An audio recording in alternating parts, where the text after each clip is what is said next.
Suprabhat. Good morning, dear students. Welcome back in your Hindi class. I hope you all are fit and fine. आज हम पापा की सुंदर गेंद पाठ पढ़ेंगे।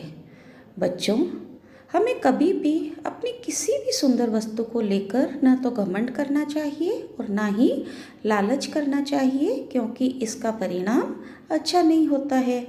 तो आइए आज इसी बात से जुड़ी एक कहानी पढ़ते हैं।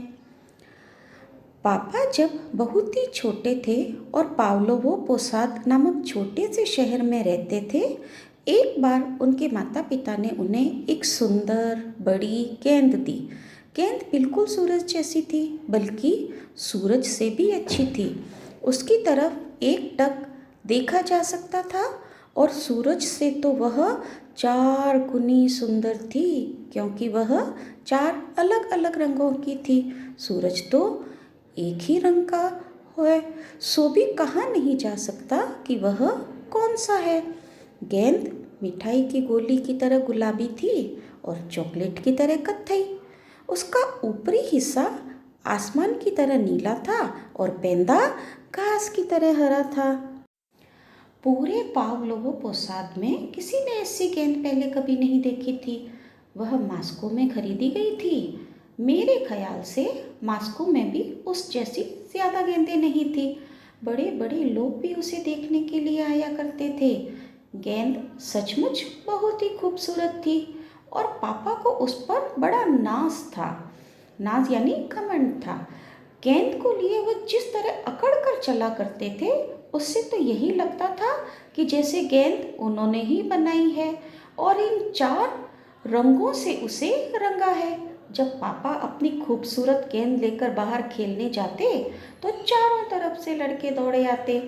पापा उन्हें अपनी सुंदर गेंद से नहीं खेलने देते थे, वह उससे अकेले ही खेलते थे।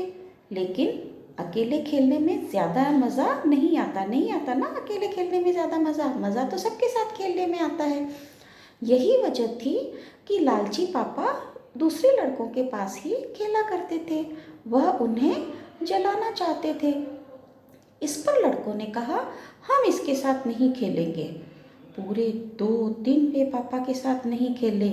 तीसरे दिन उन्होंने कहा, गेंद तुम्हारी बुरी नहीं है, यह बड़ी भी है और इसके रंग भी अच्छे हैं, लेकिन इसे अगर तुम मोटर के नीचे फेंक दो तो और गेंदों की तरह यह भी फट जाएगी, इसलिए इसमें अकड़ने की कोई बात नहीं है। मेरी गेंद नहीं फटेगी, पापा ने घमंड से कहा। हाँ हाँ फट जाएगी, लड़कों ने चिढ़ाते हुए कहा। नहीं फटेगी। लो, वह रही मोटर, लड़कों ने कहा। तो जाओ फेंको ना उसे, क्यों डर लग रहा है। घमंड में चूर पापा ने अपनी गेंद मोटर के नीचे फेंक दी। क्षण पर वे सभी बुत बने खड़े रहे। गेंद अगले पहियों के बीच से लुढ़क कर निकल गई और पिछले दाएं पहिए के एकदम नीचे पहुंच गई। मोटर ने झटका खाया, गेंद के ऊपर से निकली और सीधी आगे चली गई, लेकिन गेंद वहीं मौजूद थी। नहीं फटी, गेंद को लेने के लिए लपकते हुए पापा चिल्लाए। तभी जोरों से आवाज़ हुई, धड़ाक। लगता था जैसे छोटी तोप दागी गई हो। यह गेंद की ही आवाज़ थी। वह फट ही गई।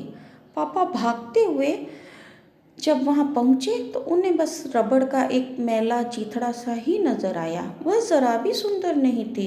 पापा ने रोना शुरू किया। वह घर को भागे और सभी लड़के ज़ोर ज़ोर से हंसने लगे। फट गई, वे चिल्लाए। अच्छा सबक मिला तुम्हें। पापा बहुत डर गए और रोने लगे। उन्होंने रोते रोते अपने चाचा को बताया। उन्होंने पापा से कहा, तुम्हें लालची और शेखीखोर नहीं होना चाहिए था। पापा ने कहा कि वह लालची और शेखीखोर नहीं होना चाहते। वो इतनी ज़ोर ज़ोर से और इतनी देर तक रोते रहे कि उनके चाचा को विश्वास हो गया कि पापा सच बोल रहे हैं। उनके चाचा को विश्वास हो गया बच्चों कि पापा सच बोल रहे हैं। उन्हें पापा को एक नई गेंद खरीद कर दे दी।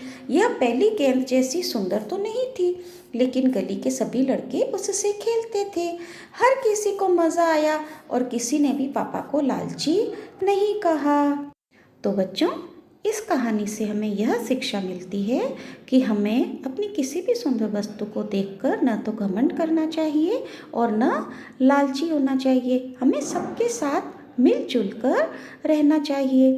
राइट। आई होप आपको ये कहानी अच्छी लगी होगी। Thank you.